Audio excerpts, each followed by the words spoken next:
Hello, my name is Justin Spangler. This is going to be my presentation on troubleshooting. So right here you can see that I have the book. This is going to be my references, and then just down here is going to be a little bit of my stuff on it. So to begin with, first thing with troubleshooting is ask questions. That's the first thing that we learn in the military when you're assessed with a problem that you don't have the best understanding is ask questions. And in the industrial maintenance field, you're going to have a lot of phone centers. So, I mean, take your pick of product, and more than likely there's going to be a help center or fact sheet or something. There's actually an example of a Marine Corps unit that was deployed, and their Barrett 50 cal sniper rifle was not working properly, and these guys in the middle of a firefight called Barrett, the company, over the phone and got it to work properly. Just a crazy little story. Secondly, you need to address the problems from most to least, or as I like to put it, big to small. So if you have something that's not working, let's say your oil pump, you're not going to go in and start tinkering with the oil pump and this and that. Well, here's a question. Do we have oil? So instead of looking at small picture, if you need to look at big picture, look at the big components and work your way down. Certain brands, as the book was stating, you're going to, by experience, you're going to realize, like, okay, this one's kind of junky, this one's good, this happens all the time on this product. So there's that. Also, moving down the list, we're going to have swapping parts. Now, when you swap out parts on anything, at least as far as I'm convinced, you need to test them.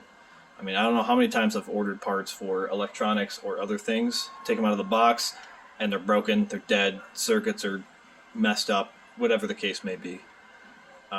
So you should always test your products first. That's just a good run-of-the-mill thing. So symptoms and problems. So this is one of the things I really like that the book talked about. Now, the difference between a symptom and a problem, the best analogy I can give, because I did medical in the Navy, is why would I treat the symptom if I can treat your problem? If you're losing weight and you are unhealthy and you can't retain water, well, we can treat you. We can give you IV fluids, we can put you on meds, or we can ask, hey, do you have any allergies? Have you changed anything? If we can fix the problem, there's no need to treat the symptoms.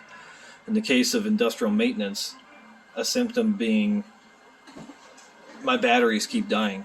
Okay, well, let's break it down. Let's go back to big to small. So your batteries keep dying. Are they hooked up properly? Do you have a bad ground? This and that. So instead of let's just keep replacing batteries, let's go fix the problem.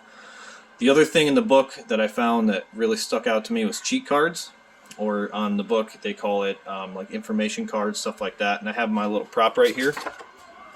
So this right here is a patrol brief for infantry, and it has a bunch of stuff. It's not really important for this video, but the one thing on here is a salute. So a salute is when you see an enemy fighting force, you have all these little things: size, activity, location, unit, time, equipment, and that helps you give a report back to your command.